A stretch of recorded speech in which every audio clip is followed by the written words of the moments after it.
from New Hanover County Schools Television. Three-time Blue Ribbon winner for the North Carolina Schools Public Relations Association for Outstanding Electronic Media. This is your School News. Welcome to your school news for the week of May 30th through June 5th of 2016. I'm Marley Hughes. And I'm Alexei Mizhuev. Topping our newscast this week, New Hanover County Schools hold Elementary Science Olympiad. Laney High School students show their love for their principal, and Alderman Elementary holds an EOG Prep Renaissance Fair. Topping our newscast this week, 14 New Hanover County schools competed in the Elementary Science Olympiad tournament held in the Ashley School campus. At this year's event, students faced the challenges of 19 science-based events such as Data Crunchers, First in Flight, and SkyQuest. We get this full report from Louis Behar. This year, competitors tackled the fun, accessible, and exciting challenges at the Elementary Science Olympiad tournament. The elementary events take advantage of the natural curiosity of each child and allows for in-depth hands-on experiences. All the challenges were designed to utilize ordinary classroom and household supplies and materials and at the same time complement the school system's K-6 science programs. It's a lot of fun to build a rocket. It's a lot of fun to build different paper airplanes, to make a marshmallow catapult that will throw this marshmallow between 1 meter and 5 meters. Events at this year's Elementary Olympiad covered a wide range of science disciplines and gave students an opportunity to really have fun. Students participated in Fossil Frenzy, weather permitting, super sleuths, and more.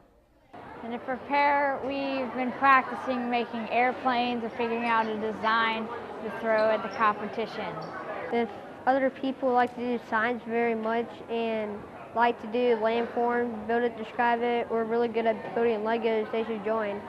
I'm about to compete in weather permitting, but I did describe it, build it earlier, and where somebody has to describe how to build something and the other person has to build it based on their description. I think it's really fun. It's a great way to interact with people. You can learn about science, what's not bad about that? Improving their performance in science is especially true at the elementary level, where students are building their knowledge base that will serve as a gateway for future science courses and ultimately career choices. Preparing for and participating in Elementary Science Olympiad gives the students opportunities to gain knowledge and understanding in science. They will be challenged within the classroom.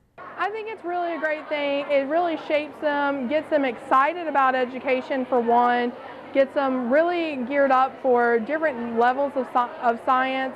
They get to get hands-on with it, work as a team, which you don't necessarily see all the time. The elementary years are important for influencing young students' perceptions about science. It is during these years that students, if taught science in hands-on, problem-based manner, begin to develop important lifelong science literacy skills such as problem-solving, critical thinking, self-regulated learning, and teamwork.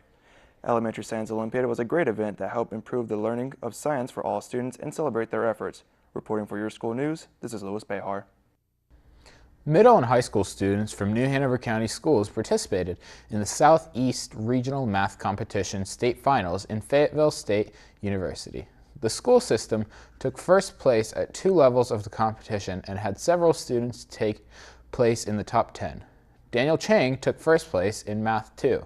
Melanie Sue took first place in Math 3. Jacob Trimsta placed third place in Math 1, and Max Brinker placed third in Math 2. 2 students, Owen Dean and Silas Scribner, both placed in the top 10 of their events. It was an emotional event at Laney High School as the students and staff secretly prepared a farewell event for Principal L. O'Brien. O'Brien was appointed to Director of Secondary Education back in March, and this will be his last year as Laney's principal. Once the news was announced, students immediately started planning for a farewell event. The celebration began with the crowning of Mr. O'Brien as Laney's king for a day. Then with music playing, Laney's principal walked through the halls with students chanting, "We will miss you, OB," and "We love you, OB." Students shook hands, took countless selfies with their departing principal as he walked by. The procession moved outside as Principal O'Brien was presented with balloons and where even more Laney students cheered for their departing principal. At the end of the event, Mr. O'Brien was met by several NHCS administration members and his wife. Principal O.L. Bryant will finish out the year as the principal of Laney High School before moving full-time into his new role. High school teams from New Hanover County schools and surrounding counties participated in the Chem-Tech-a-thon competition held on the campus of Cape Fear Community College. The student showcase session highlighted many documentaries of the research projects done by the teams. After viewing the documentaries, showcase visitors were able to vote and rank their favorite research project. These votes helped determine the winners of the 2015-2016 Chem-Tech-a-thon competition. This year, over 250 members of the general public were in attendance. Taking first place was Hoggard High School with their research project Parabens in Fast Food. Hoggard took the grand prize of $2,500. Coming in second place, Ashley High School with their research project Benzene and Gasoline. Ashley's second place prize was $1,500. Also participating in the event were Wilmington Early College High School and Laney High School. During the 2015-2016 Chem-Tech-a-thon competition, all student team members learned how to operate an industry-grade ultraviolet visible spectrometer.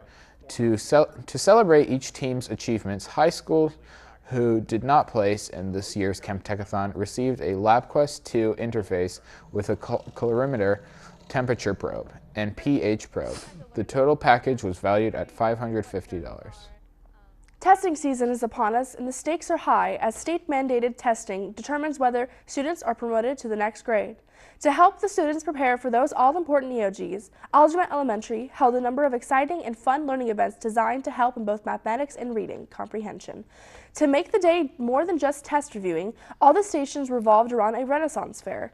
With the ringing of the first bell, Principal Maxey announced to the whole school, "Come all ye lads and lasses to improve on your math and reading knowledge." Some students were dressed as knights of old. There were princesses throughout the school, and archers were also very popular costumes. Students moved from station to station, improving on their math skills through Jeopardy-style contests or improving their reading comprehension skills by participating in various games. Research has found that interactive games are one of the most effective ways to help students review the concept they have been taught. The games are fun. They encourage cooperation and teamwork, and they provide extra support for those students whose parents might not have time to study with them at home. Later in the day, the school welcomed a medieval magic act to entertain and help reduce any stress levels. It was a great way to help the students get ready. Schools can now apply for grants with the Cape Fear Garden Club. In order to be eligible for consideration for a grant, your application must meet the following criteria. Applicants must be a charitable nonprofit organization as defined under Section 170 of the Internal Revenue Code. Your project must be readily accessible and within New Hanover County. And all monies from the grant must be applied towards cost of materials for plantings, soil additions or enhancements, and irrigation systems. Grant monies may not be used for labor costs, individual tools, delivery costs, buildings, other hardscapes, or administrative overhead costs. Now, when your school news continues, we have an exciting lunch menu forecast. Plus, coming up in 60 seconds, we'll have reports on New Hanover County Schools announced summer reading program, state utility contractors bring heavy equipment to Hoggard High School, Roland Grace Middle School students raise money to fight cancer. This is your school news on cable and online. Look for our blue logo for all the latest news online at www.nhcs.net. Please friend NHCS TV on Facebook and follow us on Twitter. Don't go away, we'll be right back.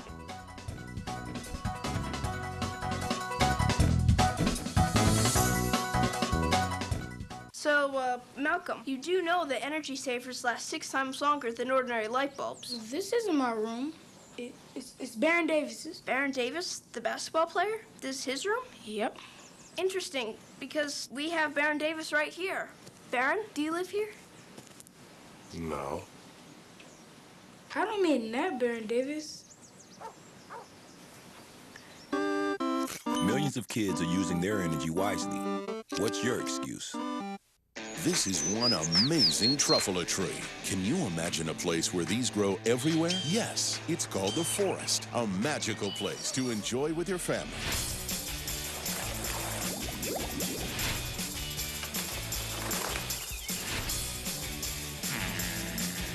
Ooh. So discover the forest and explore all the wonder that's there. Visit discovertheforest.org to find a forest near you. Welcome back to your school news. Summertime is a fun time for readers of all ages. To make it even more exciting, New Hanover County Schools has put together an exciting series of programs and activities at several school media centers. With a complete report is YSN reporter Stephen Thornton. New Hanover County Schools will host summer library programs at 11 sites this summer beginning Monday, June 27th and ending on Thursday, August 4th. During these programs, students will be encouraged to check out books for summer reading and will also receive a personal invitation that includes dates and times for not only returning these materials and checking out new ones, but also for participation in a huge variety of great programs while at the library. We have tried to create programs that are about harnessing the fun of learning and about taking what they already know and giving them opportunities to problem solve and apply their knowledge, while also being able to check out reading materials all throughout the summer and engage with adults who can get them excited about learning and reading all year long. The following schools will be participating in the library program: Alderman Elementary, Anderson Elementary, Blair Elementary, Carolina Beach Elementary, Castle Hayne Elementary, New Hanover High School, Pine Valley Elementary, Snipes Academy, Trask Middle School, Mary C. Williams Elementary, and finally Winter Park Elementary. All locations will be open from 9 a.m. to 1 p.m. Any NHCS student will be allowed to participate in any program and check out or return materials at any of the participating locations. NHCS media coordinators will be collecting data throughout the summer, which will be analyzed in August to help determine the success of the program. For any more information, go to the school system's website and click on the summer reading icon. Reporting for your school news, this is Stephen Thornton. New Hanover County Schools graduations are underway. Both Isaac Bear and Wilmington Early College held their ceremonies last week. The Career Readiness Academy Maudsley Performance Learning Center will hold its ceremony at Snipes Academy of Art and Design on June 10th at 7 p.m. The four traditional high school graduation ceremonies are scheduled for Saturday, June 11th at the Trask Coliseum on the campus of the University of North Carolina, Wilmington. Hoggard High School ceremony will be at 9 a.m. New Hanover High School ceremony will be at 12:30 p.m. Laney High School ceremony will be at 4 p.m. and Ashley High School will close out the day with their ceremony at 7:30 p.m. To review the complete graduation schedule, you can go to the school system's website at www.nhcs.net. Students in Mr. David Jackson's carpentry class at Hoggard High School had a first in their lifetime experience when the school hosted an equipment expo. Sponsored by State Utility Contractors and Gregory Poole Caterpillar, during the expo, students were able to operate 3 pieces of construction equipment: a skid loader, a mini excavator, and a wheel loader. Trained operators gave students one-on-one instructions at each machine, showing them how to properly operate it. Then students took the driver's seat and gained valuable practical experience as they completed real-world tasks, including making and filling holes with dirt, steering through an obstacle course, and laying out a road. Students were both excited and nervous as they took to the controls. However, it was a relaxed environment with safety the number one priority, and students were given all the time they needed to understand the controls. As each student began to understand the equipment and complete tasks, you could see their smiles come out. The expo also featured speakers from the industry who talked to the students about their jobs.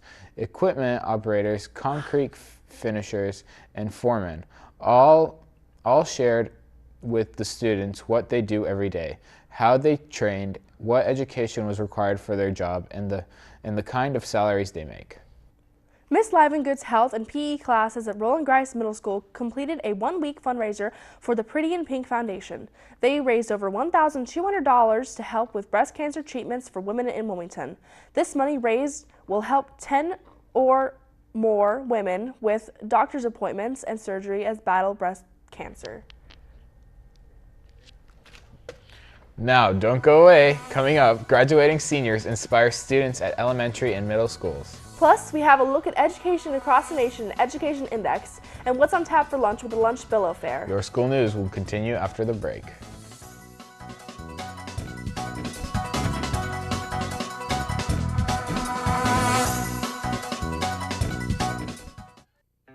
16 million children struggling with hunger in America. That's 1 in 5 daughters, sons, neighbors, and classmates who don't know where their next meal is coming from. Yet billions of pounds of good food go to waste every year. It's time we do something about it. Feeding America is a nationwide network of food banks that helps provide meals to millions of kids and families in need. Visit feedingamerica.org to help them feed even more. Together, we can solve hunger. Together, we're feeding America. Hello there. It is your old pal Grover. Meet my new friends. Madison, Isaac, Alexa, Romeo, Amanda.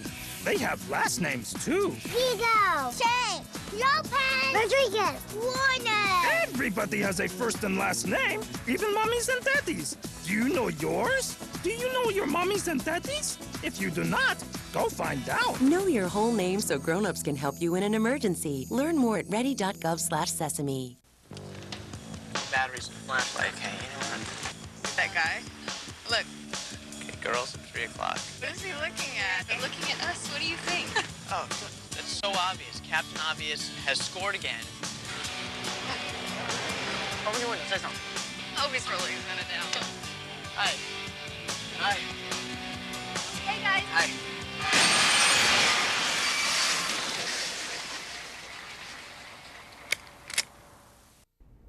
Welcome back to Your School News. It's time for our Education Index, a look around the nation and the world at some of the top stories in education. Topping the index, a federal judge's ruling in Florida has brought a new development in the various government investigations of the for-profit college industry. Prison time for the school's founder.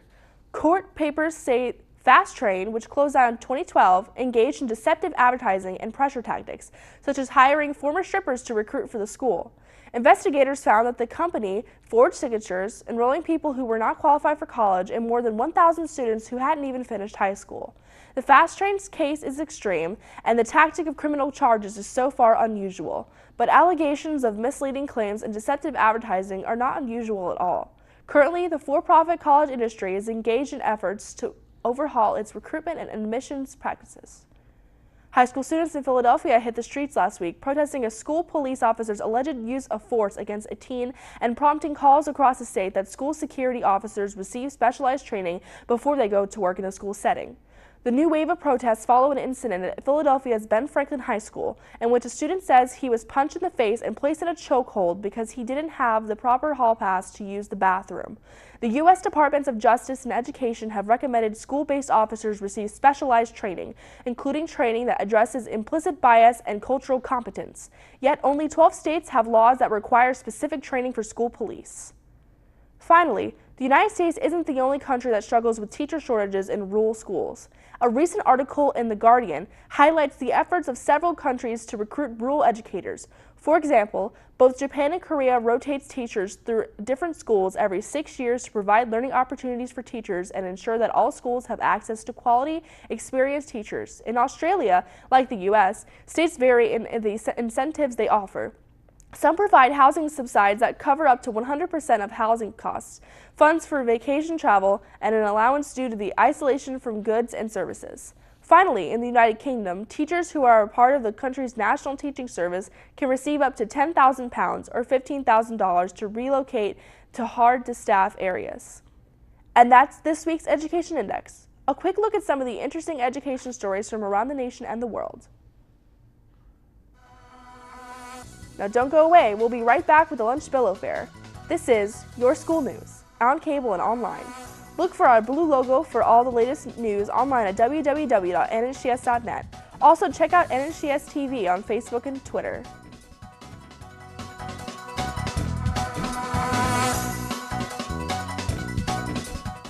So, April. Yeah? You know your charger's still using energy when it's plugged into the wall, right? Yeah, but that's not my charger. I don't even have a cell phone.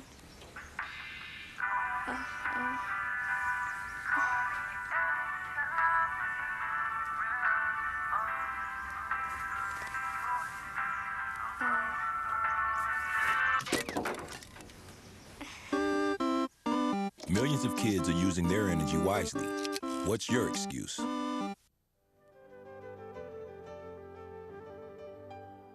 In the 1920s, Sherwood Anderson used the theories of Freud to write about the private problems of small-town Middle Westerners in Winesburg, Ohio.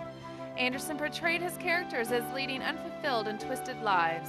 Anderson's prose, derived from everyday American speech, influenced almost every great American writer of the next generation. This background in literature has been brought to you by New Hanover County Schools. Every day, 17 people die waiting for an organ transplant. Still, there are over 90,000 people on a waiting list for a new organ. There are many ways that you can get involved to make the difference in the life of a person in need.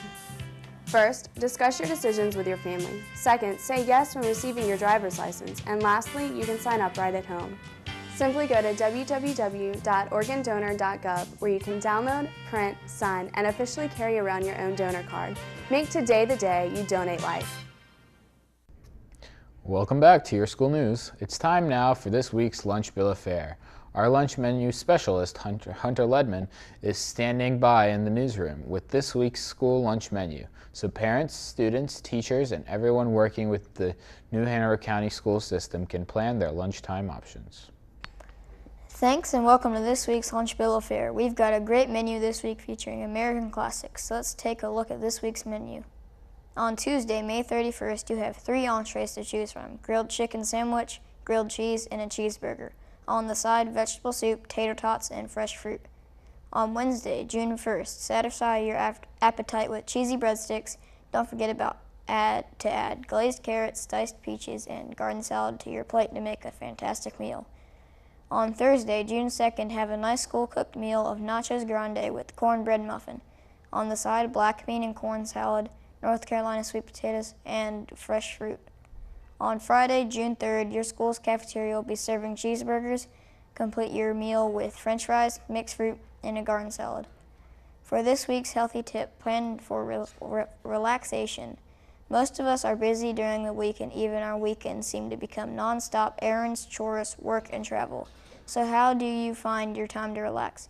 Take the whole weekend, or at least part of it, to schedule some downtime for at least an hour or two. Whether it's practicing your favorite hobby, seeing a movie with friends, or even meditating quietly. Do something every weekend that recharges you. Back at school on Monday, June 6th, your cafeteria will be serving a chicken filet sandwich. Side items include black-eyed peas, diced peaches, and a garden salad.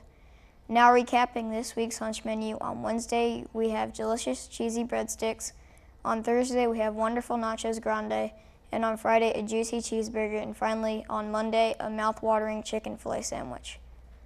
From the newsroom, that's this week's lunch bill of fare. Now back to you. Thanks, Hunter. Don't forget, you can also catch the lunch bill of fare during the morning show here on the Learning Network, and get lots of healthful nutrition information online at www.nhcs.net/nutrition.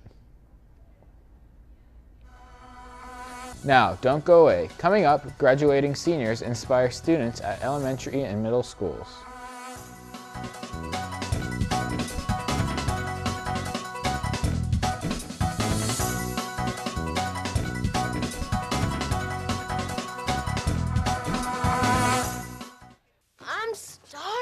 What's for breakfast? Guten Tag! Johannes, Ross! I bring you arts-enriched Raisinblums, fortified with increased test scores and creative problem-solving skills. It's good! And good for you. Bobby? Susie? Don't worry, that's just the power of the arts! Feed your kids the arts. For 10 simple ways to learn how, visit AmericansForTheArts.org. My cell phone number and John's cell phone number. Hey, pretty. And the number of the restaurant where we're going to be. And I've left you my pager number too, just in case, because you never know. John, you have the gift? The odds of a babysitter calling 911, 1 in 1,400. Anything should happen. Please don't hesitate. The odds of a child being diagnosed with autism, 1 in 150. You know the odds of autism. Now learn the signs. Go to autismspeaks.org. Here's to the things that can keep us safe. Those we use all the time with hardly a thought. Those that are silently standing by to save our lives. And now, those that we carry with us everywhere we go. Many mobile devices will now bring you wireless emergency alerts. Real-time information directly from local sources you know and trust. With the unique sound and vibration, you'll be in the know wherever you are. Welcome back to Your School News. Hundreds of seniors of Laney High School and Ashley High School have taken their senior walk at the district's primary, elementary, and middle schools to inspire the younger students to stay in school. They donned their caps and gowns, giving high fives to excited youngsters. In fact, the seniors were treated like royalty as they walked through the schools. While the seniors may have enjoyed passing out those high fives, it was a bittersweet trip down memory lane for some, as they walked halls they grew up in. I enjoyed doing it because I got to walk back to my middle school and see all my old teachers and walk the hallways. Just going over to Murray, back where I used to go to middle school, it was just really cool to see everything again. I forgot what the floors looked like, so it was pretty cool seeing it again. It's a big deal for me because I get to see all my old teachers and I get to see my old middle school that actually made me the person I am today, and I just love it. It was amazing. It was fantastic. Some of the seniors talked one-on-one with the youngsters, encouraging them never to give up. It was an event that made seniors feel like royalty. You could tell how much the middle school and elementary school students were enjoying themselves just by looking at their faces. The effects of this simple walks can be life-changing for some of the students watching. While high school is a little far off for some of the students watching, but it's never too early to start aspiring to something like graduating. Next year, it is hoped that every single school district will do this. Well, that does it for this edition of Your School News, recapping some of our main stories. New Hanover County Schools held Elementary Science Olympiad. Laney High School students showed their love to Principal O'Brien with a farewell celebration, and Alderman Elementary held an EOG Prep Renaissance Fair. Remember, Your School News is on cable and online. And don't forget to start your morning with our light and lively morning show, weekdays at 6 a.m. I'm Marley Hughes. And I'm Alexei Mezhuyev. On behalf of the entire YSN crew, thanks for watching New Hanover County Schools on the Learning Network. Have a great day.